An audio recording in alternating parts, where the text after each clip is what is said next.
Ang altar, kami lumalapit, umaawit ng masayang papuri. Buksan ang kandila ng buhay, ang liwanag sa paghihintay. Sa pagdating ni Jesus, naway pagpalain, ito ang aming dalangin. Ang Panginoon ay darating, ang pag-ibig niya ay magniningning. Sa harap ng altar, kami lumalapit, umaawit ng masayang papuri. Sa harap ng altar, kami lumalapit, umaawit ng masayang papuri.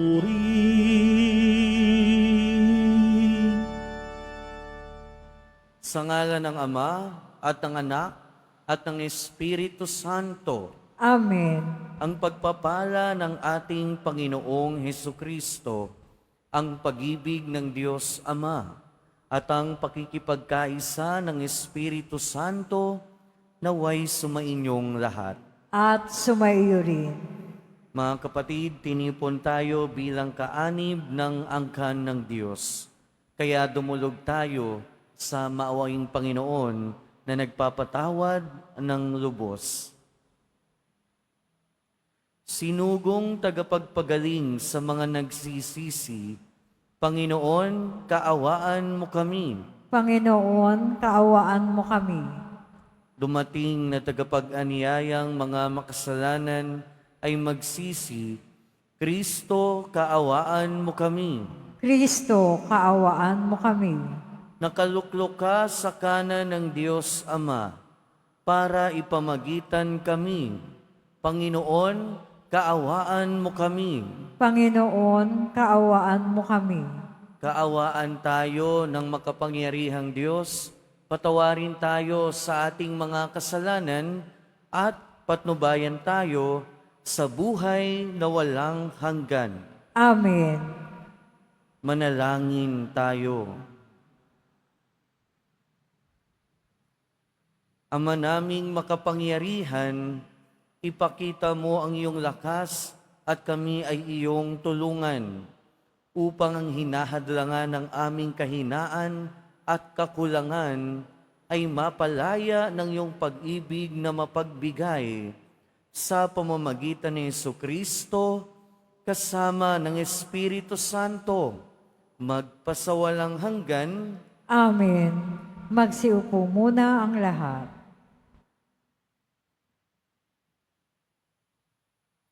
Pagbasa mula sa aklat ni Propeta Isaías. Sa araw na iyo'y ganito ang aawitin sa Huda. Matatag ang ating lungsod, hindi tayo maano. Matibay ang muog, bayaang bukas sa mga pintuan, upang makapasok ang bayang matapat. Binibigyan mo ng lubos na kapayapaan ang mga taong matapat na tumatalima at nagtitiwala sa iyo. Magtiwala kayong lagi sa Panginoon, pagkat siya ang kublihang walang hanggan. Binababa niya mga palalo, lungsod mang matatag ay binabagsak, pati muog ay winawasak, hanggang maging tapakan ng mga taong hamak at tuntungan ng mga mahirap. Ang salita ng Diyos. Salamat sa Diyos. Pinagpalang dumarating sa ngalan ng Poon natin. Pinagpalay dumarating sa ngalan ng Poon natin. O pasalamatan ng Panginoon Diyos, pagkat siya'y mabuti, ang kanyang pag-ibig ay napakatatag at mananatili. Mabuting di hamak na doon sa poon magtiwala ako, kaysa panaligan yung mga tao, higit nga mabuting ang pagtitiwala sa poon ibigay kaysa pamunuan ang ating asahan. Pinagpalay dumarating sa ngalan ng poon natin. Ang mga pintuan ng banal na templo'y inyo ngayong buksan. Ako ay papasok at itong Panginooy papupurihan. Ito yung gintong pasukan ng poon. Ang Panginoon Diyos tanging ang matuwid. Ang pabayang dooy makapasok. Aking pinupuri. Ikaw o poon yamang pinakinggan. Dininig mo ako't pinapagtagumpay. Pinagpalay dumarating sa ngalan ng poon natin. Kami iligtas, tubusin mo poon, kami iligtas, at pagtagumpayin sa layunit hangad. Ang pumaparito sa ngalan ng poon ay pagpapalain, magmula sa templo, mga pagkapalay kanyang tatanggapin, ang poon ang Diyos. Pinagpalay dumarating sa ngalan ng poon natin. Magsitayo na po ang lahat.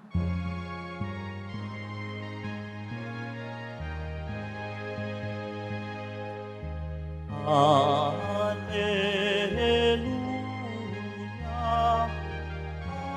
Alleluia,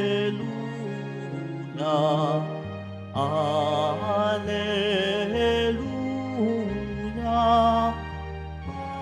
Alleluia.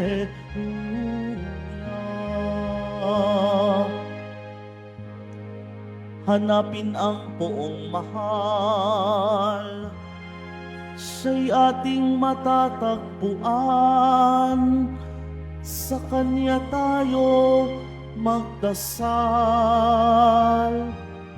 Alleluia, Alleluia, Alleluia,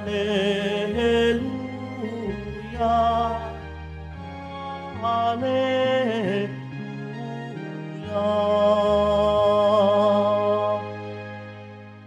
Sumainyo ang Panginoon. At sumayo rin. Ang mabuting balita ng Panginoon ayon kay San Mateo. Papuri sa iyo, Panginoon. Noong panahong iyon, sinabi ni Jesus sa kanyang mga alagad, "Hindi lahat ng tumatawag sa akin, Panginoon, Panginoon, ay makakapasok sa kaharian ng langit, kundi yaon lamang sumusunod sa kalooban ng aking amang nasa langit. Kaya't ang bawat nakikinig at nagsasagawa ng mga salita kong ito ay matutulad sa isang taong matalino na nagtayo ng kanyang bahay sa ibabaw ng bato. Umula ng malakas, bumaha at binayo ng malakas na hangin ang bahay na iyon, ngunit hindi nagiba sapagkat nakikinig ng aking mga salita. Ang nakikinig ng aking mga salita at hindi nagsasagawa nito ay matutulad sa isang taong hangal na nagtayo ng kanyang bahay sa buhanginan. Umula ng malakas, bumaha at binayo ng malakas na hangin ang bahay. Bumagsak ang bahay na iyon at lubusang nawasak." Mga kapatid, ang mabuting balita ng Panginoon. Pinupuri ka namin, Panginoong Hesukristo. Magsiupo muna ang lahat. Magandang umaga po sa inyong lahat. At welcome po sa Minor Basilica National Shrine of Jesus Nazareno. Mga kapatid, hanggang saan ba kaya mong maniwala? Hanggang saan ba ang iyong pananampalataya? Kung merong darating na pagsubok, ano kaya yung bagay na magpapasuko sa atin? Marami sa atin, merong hangganan yung pananampalataya at paniniwala sa Diyos. Marami na tayong narinig na kwento. Kapag ka nakaranas ng matinding unos sa buhay, kung for example, merong namatay na mahal sa buhay, minsan, yun yung nagiging hangganan ng pananampalataya. Yung iba naman, may mga kwento na binagyo, nawala ng tahanan, kasama din ng mahal sa buhay, yun na yung hangganan ng pananampalataya. Kung tayo kaya yung tatanungin ngayon, hanggang saan ang ating pananampalataya, meron kaya tayong isasagot? Masasabi ba natin na kahit anong mangyari, hindi mawawala yung pananampalataya natin? O baka naman meron tayong masasabi kung hanggang saan ang ating pananampalataya? Mga kapatid, ang ating ebanghelyo ay hamon at paanyaya na pagtibayin ang ating pananampalataya. Kung pananampalataya natin ay maihahalin tulad sa sinasabi ng ating Panginoon sa ating ebanghelyo, alin kaya tayo doon? Yung matibay na mayroong pundasyon na bato o yung marupok na mayroong pundasyon ng buhangin? Pero mas magandang pagnilayan at tanungin sa ating sarili, ano kaya yung ginagawa natin para mapatibay yung ating pananampalataya? Sinabi na sa atin ng ating Panginoon sa ating ebanghelyo kung papaano mapapatibay, mapapalalim ang ating pananampalataya. Isang bagay lang yung paraan para mangyari yun. Kung gusto nating mapatibay ang ating pananampalataya, kung gusto nating mapalalim ang ating pananampalataya, isang bagay lang, pakikinig at pagsasabuhay ng kanyang salita. Pakikinig at pagsasabuhay ng kanyang salita. Malinaw na malinaw ang sinabi ng ating Panginoon. Ang nakikinig at nagsasagawa ng kanyang salita ay katulad ng isang tao na nagtayo ng bahay sa ibabaw ng bato. Kaya nga, isa lang din yung hamon sa atin ngayon. Tayo ba talaga ay nakikinig at nagsasabuhay ng salita ng Diyos? Tayo ba talaga ay nakikinig at nagsasagawa ng salita ng Diyos? Simpleng-simple lang. Kung oo ang ating salita, siguro naman talagang nagre-reflect o nakikita sa ating pamumuhay ang salita ng Diyos. Pero kung hindi nagmumula sa salita ng Diyos at pagsasabuhay nito, ang pagpapatibay ng ating pananampalataya, ang susunod nating tanong, ano yung nagpapatibay ng ating pananampalataya? Kung hindi ang salita ng Diyos, hindi nun mapapatibay yung ating pananampalataya. Kung hindi yung pagsasabuhay ng salita ng Diyos, hindi nun mapapatibay yung ating pananampalataya. At ang lahat ng bagay na hindi matibay ay marupok. Ang lahat ng bagay na walang tibay at walang katatagan ay marupok, madaling masira. Kung ang pananampalataya natin ay marupok, madaling masira yun. Kaya nga, di ba, sa iba nating mga kapatid o yung iba sa atin, merong marupok na pananampalataya, konting pagsubok lang na nararanasan, konting unos lang na maranasan, madaling masira, madaling gumuho. At sa huli, pati yung pananampalataya mismo ay nawawala. Kaya ang paalala at paanyaya sa atin ng ating mga pagbasa ngayon, patibayin natin yung ating pananampalataya. Huwag nating hayaang maging marupok ang ating pananampalataya. At isang paraan lang ang binibigay sa atin ng ating Panginoon. ang pakikinig sa kanyang salita at pagsasagawa nun sa ating buhay. Dahil ang taong nakikinig at nagsasagawa ng salita ng Diyos, ang pananampalataya ng taong yan, hindi basta-basta masisira. Ang pananampalataya ng taong yan, hindi marupok. Ang pananampalataya ng taong yan, kahit ilang bagyo ang dumaan, kahit gaano kalakas yung unos na maranasan, mananatili at mananatili ang pananampalataya ng taong yan. Mga kapatid, naglalakbay pa rin tayo sa panahon ng Adbyento, sa panahon ng pagdating ng ating Panginoon.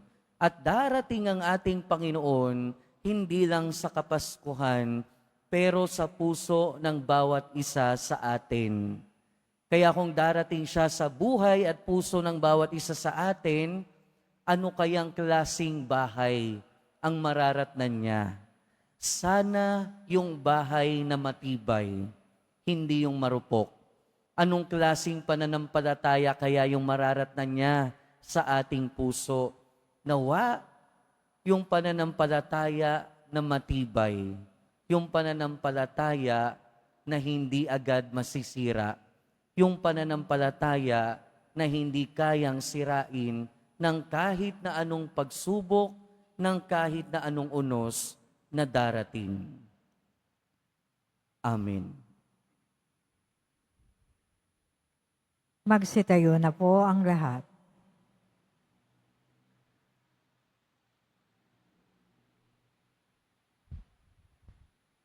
Minamahal kong mga kapatid, bunga ng pagtitiwalang ipagkakaloob ng Diyos Ama ang ating mga kahilingan, buong katapatan tayong tumawag sa Kanya. Mapagmahal na Ama, dinggin mo ang aming panalangin. Mapagmahal na Ama, dinggin mo ang aming panalangin. Ang Santo Papa, mga obispo, mga pari at mga relihiyoso, naway maging tapat sa kanilang pagtatalaga ng sarili sa Diyos. Manalangin tayo. Mapagmahal na Ama, dinggin mo ang aming panalangin. Ang mga politiko at lahat ng naglilingkod sa pamahalaan, naway maging tapat sa kanilang mga pangako at tungkulin. Manalangin tayo. Mapagmahal na Ama, dinggin mo ang aming panalangin. Ang ating pananampalataya, naway magkaroon ng matibay na patotoo sa ating mga gawa at hindi lamang sa mga salita. Manalangin tayo. Mapagmahal na Ama, dinggin mo ang aming panalangin. Tayong lahat na may ginagampan ng tungkulin at pananagutan, naway maayos na makatupad sa ating mga gawain. Manalangin tayo.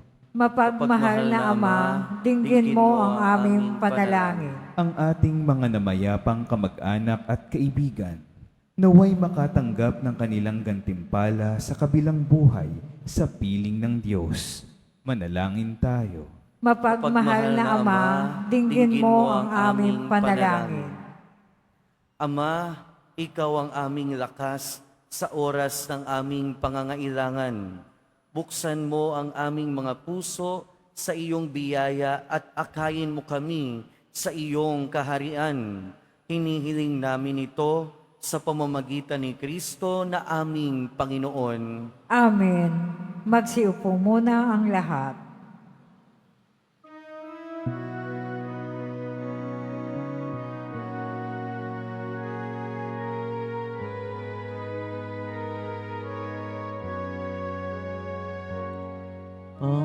Panginoon Diyos, Ama, aming handog ngayon, ang alak at tinapay, dala sa altar mo, pati puso namin isip, tinataas sa'yo, habang naghihintay kami kay Kristong darating.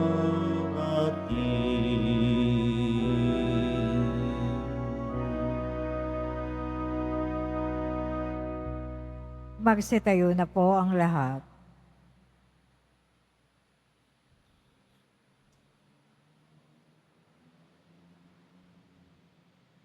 Manalangin kayo mga kapatid upang ang paghahain natin ay kalugdan ng Diyos amang makapangyarihan. Tanggapin nawa ng Panginoon itong pag-aahin sa iyong mga kamay, sa kapurihan niya at karangalan, sa ating kapakinabangan at sa buong sambayan niyang banal.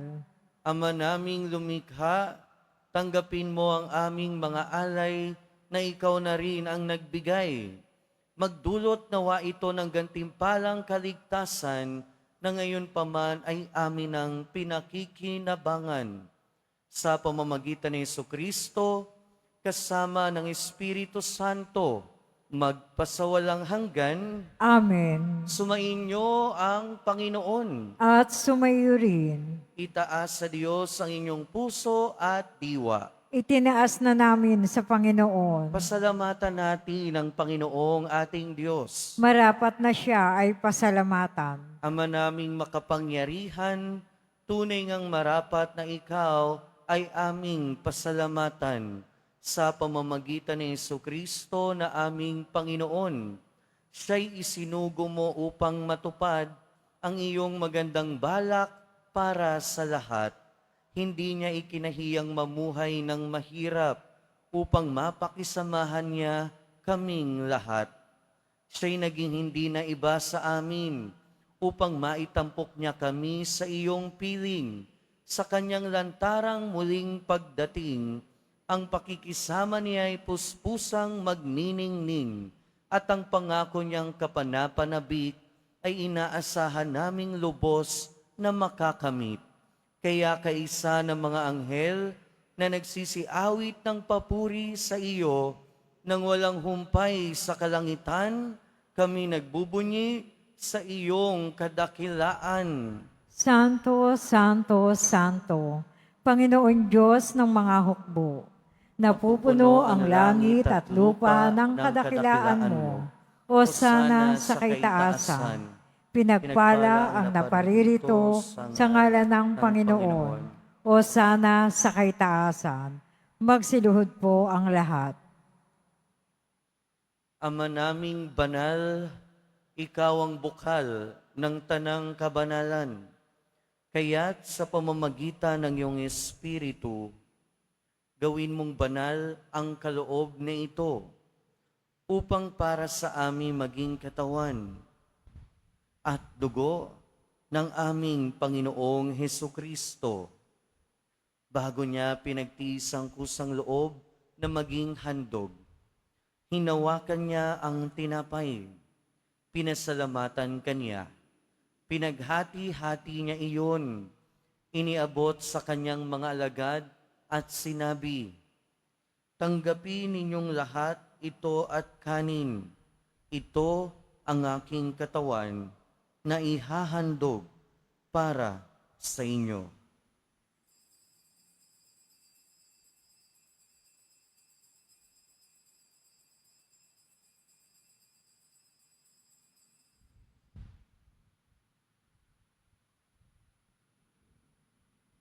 Gayon din naman noong matapos ang hapunan, hinawakan niya ang kalis.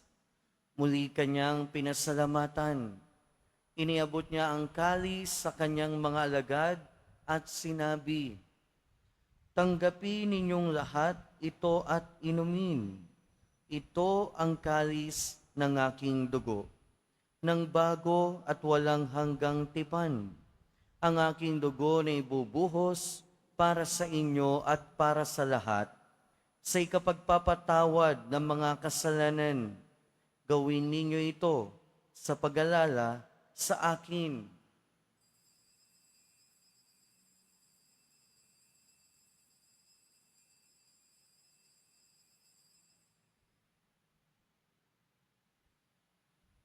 Magsitayo na po ang lahat. Ipagbunyi natin ang misteryo ng pananampalataya. Si Kristo'y namatay, si Kristo'y nabuhay, si Kristo'y babalik sa wakas ng panahon. Ama, Ginagawa namin ngayon ang pag-alala sa pagkamatay at muling pagkabuhay ng iyong anak.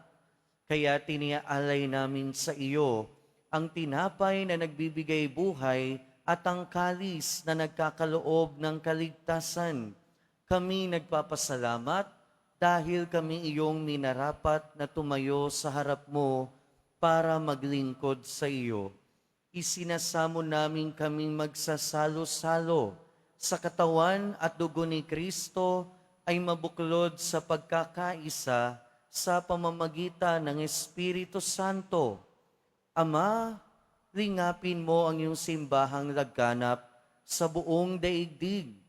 Puspusin mo kami sa pag-ibig kaysa ni Francisco na aming Santo Papa at ni Jose na aming Obispo at ng Tanang Kaparian. Alalahanin mo rin ang mga kapatid naming nahimlay nang may pag-asang sila'y muling mabubuhay, gayon din ang lahat ng mga pumanaw. Kaawaan mo sila at patuloyin sa iyong kaliwanagan. Kaawaan mo at pagindapating kaming lahat na makasalo sa iyong buhay na walang wakas. Kaysa ng mahal na Birheng Maria na Ina ng Diyos, ng kabiyak ng puso niya si San Jose, kaysa ng mga apostol ni San Juan Bautista at ng lahat ng mga banal na namuhay dito sa daigdig ng kalugod-lugod sa iyo, maipagdiwang nawa namin ang pagpupuri sa ikararangal mo sa pamamagitan ng iyong anak na aming Panginoong Hesukristo. Sa pamamagitan ni Kristo, kasama niya at sa Kaniya, ang lahat ng parangal at papuri ay sa iyo, Diyos amang makapangyarihan, kasama ng Espiritu Santo, magpasawalang hanggan. Amen. Sa tagubilin ng mga nakagagaling na utos at turo ni Jesus na Panginoon natin at Diyos, ipahayag natin ng lakas loob. Ama namin, Sumasalangit ka, sambahin ang ngalan mo, mapasa amin ang kaharian mo. Sundin ang loob mo dito sa lupa para ng sa langit. Bigyan mo kami ngayon ng aming kakanin sa araw-araw, at patawarin mo kami sa aming mga sala, para ng pagpapatawad namin sa nagkakasala sa amin. At huwag mo kaming ipahintulot sa tukso, at iadya mo kami sa lahat ng masama. hinihiling namin kami adya sa lahat ng masama, pagkalooban ng kapayapaan araw-araw, iligtas sa kasalanan at ilayo sa lahat ng kapahamakan. Samantalang aming pinananabikan ang dakilang araw ng pagpapahayag ng tagapagligtas naming si Hesukristo. Sapagkat iyo ang kaharian, ang kapangyarihan at ang kapurihan magpakailanman. Amen. Panginoong Hesukristo, sinabi mo sa iyong mga apostol, kapayapaan ang iniiwan ko sa inyo. Ang aking kapayapaan ang ibinibigay ko sa inyo. Tunghayan mo ang aming pananampalataya at huwag ang aming pagkakasala. Pagkalooban mo kami ng kapayapaan at pagkakaisa ayon sa iyong kalooban, kasama ng Espiritu Santo, magpasawalang hanggan. Amen. Ang kapayapaan ng Panginoon ay laging sumainyo. At sumaiyo rin. Magbigayan tayo ng kapayapaan sa isa't isa. Peace be with you po. Kordero ng Diyos na nag-aalis ng mga kasalanan ng sanlibutan, maawa ka sa amin. Kordero ng Diyos na nag-aalis ng mga kasalanan ng sanlibutan, maawa ka sa amin. Kordero ng Diyos na nag-aalis ng mga kasalanan ng sanlibutan, ipagkaloob mo sa amin ang kapayapaan. Magsiluhod po ang lahat.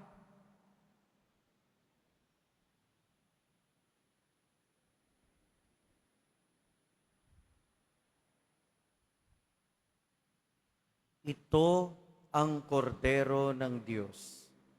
Ito ang nag-aalis ng kasalanan ng sanlibutan. Mapalad ang mga inaanyayahan sa kanyang piging. Panginoon, hindi ako karapat-dapat na magpatuloy sa iyo, ngunit sa isang salita mo lamang ay gagaling na ako.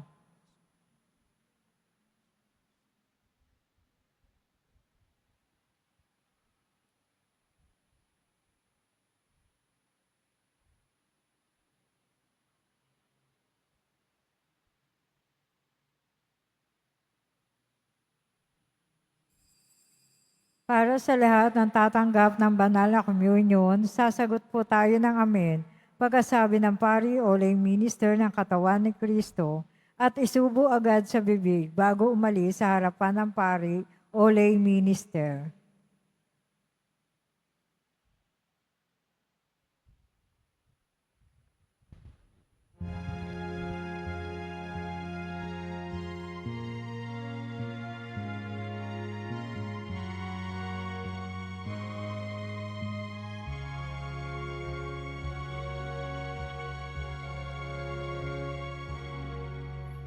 Naghihintay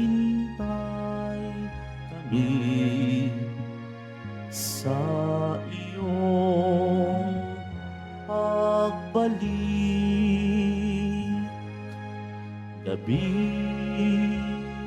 at araw kami nananabik.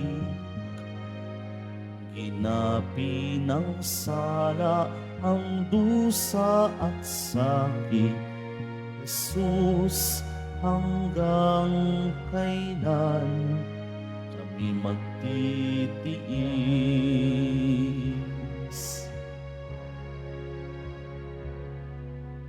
Halina, O Jesus, na mananako ang iyong bayan, palayain mong lubos.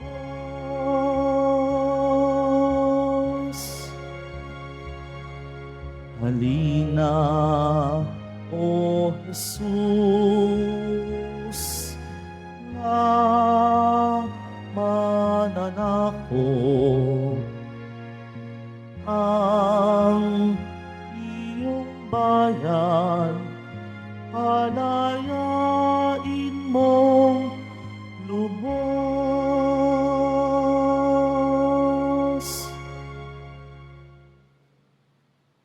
Announcement.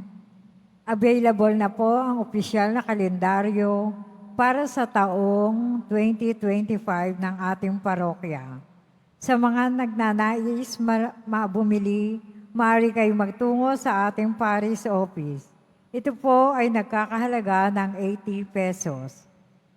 Mga kadiboto, mabibili pa rin po sa ating parish finance office ang Nazareno images, Nazareno medalyon, at Nazarena Novena booklet.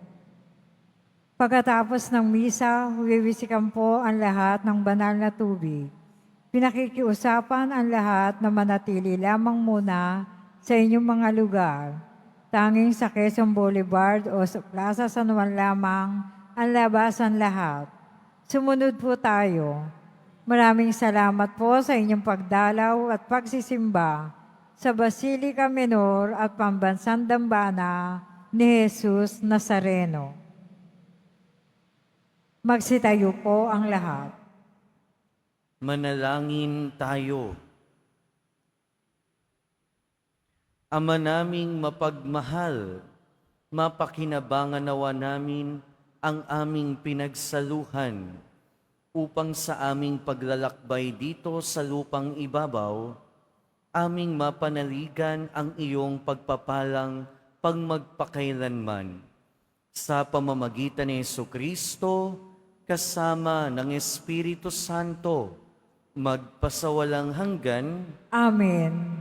Sumainyo ang Panginoon. At sumaiyo rin. Mahal na poong Jesus Nazareno, Inihayag mo sa pamamagitan ng krus ang walang maliw na pag-ibig ng Diyos sa sangkatauhan. Pakinggan mo ang kahilingan lalo na para sa mga nangangailangan ng iyong tulong at awa. Makamtanawa namin ang iyong kasagutan na may utang na loob na tinatanaw. Basbasan din po ninyo itong mga imahen at dasalan upang lalo kaming manalangin at magtiwala. Sa pamamagitan ng bendisyon na ito, naway lalo kaming maging mapaglingkod, masunurin at tapat sa iyo na aming maluwalhating Panginoon, magpasawalang hanggan. Amen. At pagpalain kayo na makapangyarihan at mahabaging Diyos, Ama, Anak, at Espiritu Santo. Amen. Humayo kayong taglayang kapayapaan ng Poong Jesus Nazareno. Salamat sa Diyos.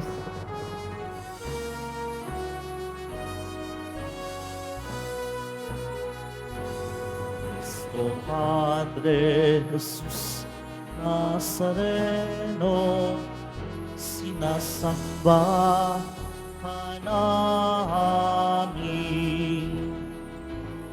Ipinto ka namin, aral mo ang aming buhay at kaligtasan.